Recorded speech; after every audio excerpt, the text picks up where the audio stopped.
Assalamualaikum warahmatullahi wabarakatuh. Alhamdulillahillazi amarona bil qiraah. Assalatu wassalam ala nabiyyinal karim Muhammad sallallahu alaihi wasallam wa ala alihi wa sahbihi wa man wala. Tibatum wa taba mamsyakum wa tabawatu minal jannati manzila.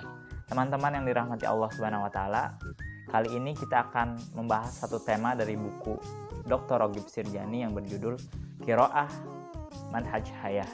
Membaca adalah pedoman hidup kita sebagai seorang muslim.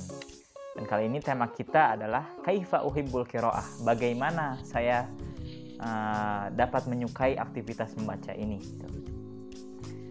Di sini Dr. Ragib Sirjani meletakkan 10 wasilah bagaimana cara kita agar dapat memulai bisa menyukai aktivitas membaca ini. Dan kali ini kita akan membahas 5 saja. Yang pertama yaitu adalah istihdharun niyah.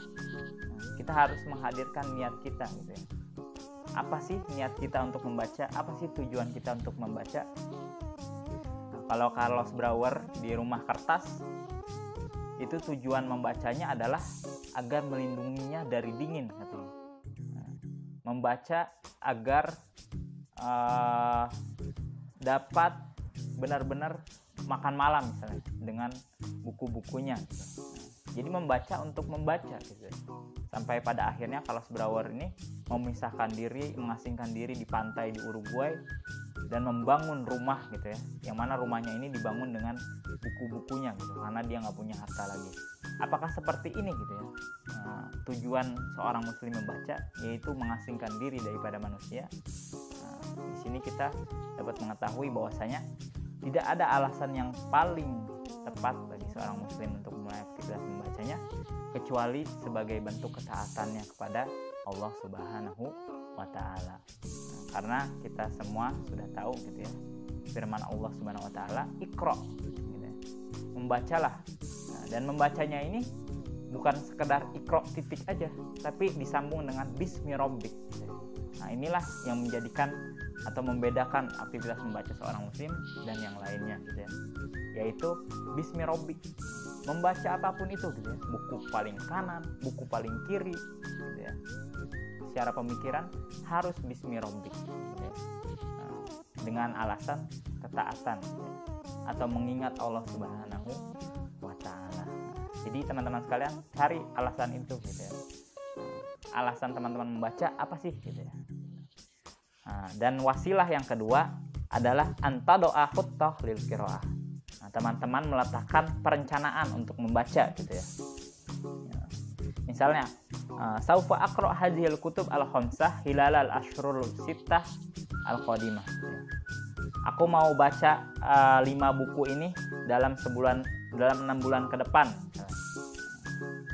Teman-teman bikinlah target itu, target seminggu, target sebulan, target setahun. Berapa buku yang teman-teman mau baca? Dan jangan lupa walzim al-wasatiyah fi khutwatika Jadi teman-teman harus komitmen dengan realistis dalam meletakkan khutbah untuk membaca ini perencanaan dalam membaca. Jangan karena terlalu semangat pengen baca sehari 5 buku misalnya, udah gitu 500 halaman satu bukunya kan ini nggak masuk akal dan pasti akan mengambil hak-hak tubuh, hak-hak orang lain yang mesti dipenuhi bagi seorang muslim. Dan yang ketiga, tahdid waqtin sabitin lil qiraah wastiglalil faragot al bainiyah. Jadi menentukan waktu yang tepat untuk membaca dan memanfaatkan al faragot al bainiyah waktu-waktu luang yang antara antara pekerjaan yang satu, aktivitas yang satu dan aktivitas yang lain. Jadi tentuin waktunya karena kalau membaca ini adalah profesi bagi seorang muslim, sebelum menjadi dokter, sebelum menjadi guru, sebelum menjadi petani, nelayan, maka sebagaimana pekerjaan lainnya kita harus meluangkan waktu yang khusus untuk membaca ini Dan jangan sampai kadang kita kan kebiasaan untuk menunda aktivitas membaca ini sampai akhir-akhir waktu, misalnya sebelum tidur aja gitu kan, sebagai pengantar tidur saja. Nah, ini yang bermasalah gitu ya. Allah tantazir, kata Dr. Ragib, ila akhiril yaum litaqra ma yajibu alaika qira'ah. Nah, jangan kita menunggu akhir-akhir hari gitu ya, ujung-ujung hari gitu. Bal hadid li nafsika waqtan ma'rufan lil qira'ah. Akan tetapi tentukan waktu khusus agar kamu dapat membaca di waktu tersebut gitu ya. Dan di Quran kita ketahui gitu ya, di surat Al-Muzammil, inna nasyi'atal laili, a'udzubillahi minasyaitonir rajim, inna nasyi'atal laili hiya asyaddu wat'aw wa aqwamu qila. Nah, ini sebenarnya kisi-kisi gitu ya dari Allah Subhanahu wa taala tentang waktu apa sih yang tepat bagi seorang muslim untuk membaca inna nasyi'atal laili hiya asyaddu wat'aw wa aqwamu qila gitu ya. Nah, jadi waktu malam itu sebenarnya adalah waktu yang tepat gitu ya, karena dia asyaddu wat'aw wa aqwamu qila gitu ya. Tenang waktunya gitu ya. Wa aqwamu qila, dan berkesan biasanya gitu ya. Bacaan-bacaan di waktu itu gitu ya. Nah, maka teman-teman pilihlah tuh ya, dari sepertiga pertama atau sepertiga tengah, sepertiga terakhir gitu ya, waktu yang tepat untuk membaca gitu ya. Bangun malam gitu ya, sambil tahajud untuk membaca gitu ya.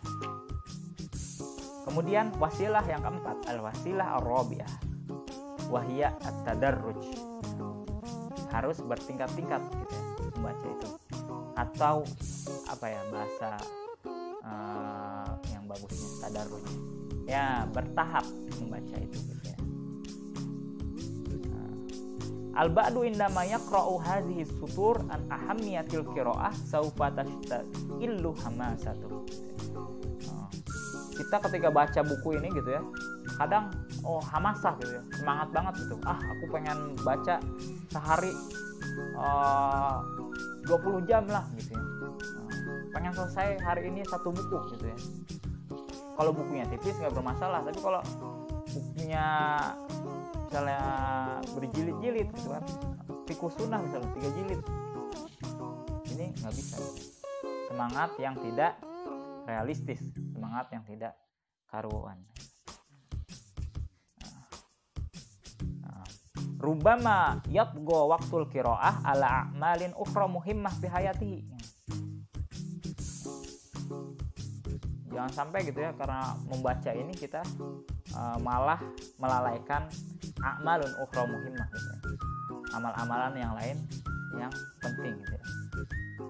Karena seorang muslim ini bukan hidup untuk membaca gitu ya, tapi membaca untuk hidup gitu ya. Karena dalam hidup kita tahu banyak aktivitas lain, amal sholihah gitu bagi seorang muslim gitu ya. Wa illa satajid nafsaka qad mallalat syari'ah gitu ya. Kalau kita nggak tadarruj, kita akan malal cepat gitu, kita akan bosen gitu, cepat gitu. Maka alaika bitadarruj, teman-teman kalian, kita harus bertahap dalam membaca. Terus al-wasilah al-khamisah yang merupakan terakhir di kesempatan ini, yaitu al-jiddiyah, yaitu serius, tekun gitu ya. Membaca ini perlu ketekunan gitu ya. Kadang kita punya teman-teman gitu ya yang menjadikan membaca ini sebagai hiwayah saja gitu, hobi saja gitu ya. Padahal bagi seorang muslim, membaca itu adalah sebuah keniscayaan gitu ya, keharusan gitu. Karena tadi Allah Subhanahu wa taala berfirman di surat Al-Alaq, Iqra. Dalam ilmu ushulul fiqh kita tahu gitu ya, al-amru lil wujub kalau malam yakun fihi qarinah gitu ya. Jadi kalau nggak ada qarinahnya, maka sesuatu itu dikatakan wajib gitu ya. Maka membaca adalah wajib gitu. Jadi itu teman-teman sekalian ya, wa yahtaju ila fikrin wa waqtin wa malin wa majhudin wa tadhiyah ya, inilah membaca bagi seorang muslim gitu ya. Nggak ada membaca yang hiwayah, yang hobi gitu ya, maksudnya untuk senang-senangan aja gitu. Mungkin ada tapi bagi seorang pembelajar, sebagai tulabul ilm gitu ya, bagi seorang muslim, emang butuh tadi ya, butuh pengorbanan, bahkan harta gitu ya, harta, pengorbanan, segala bentuk pengorbanan gitu ya, harus kita curahkan kepada aktivitas membaca ini gitu. Jadi membaca adalah segala-galanya bagi seorang muslim gitu. Bahkan Malik bin Nabi gitu ya, untuk menutup kesempatan kali ini kita akan mengutip perkataan Malik bin Nabi gitu. Al-ummah allati taqra ummatun la tamut. Kata Malik bin Nabi gitu. Umat yang membaca adalah umat yang tidak akan mati gitu. Jadi membaca ini adalah salah satu wasilah yang memperlambat sebuah peradaban itu bakal jatuh gitu. Karena dengan membaca kita terus menemukan ibda'at gitu kan, pembaharuan, inovasi, dan itu akan memperlambat kejatuhan peradaban. Wallahu a'lam bishawab. Terima kasih teman-teman sekalian. Kita akan lanjutkan di kajian buku selanjutnya. Tetap bersama kajian Rumah Pemikiran. Assalamualaikum warahmatullahi wabarakatuh.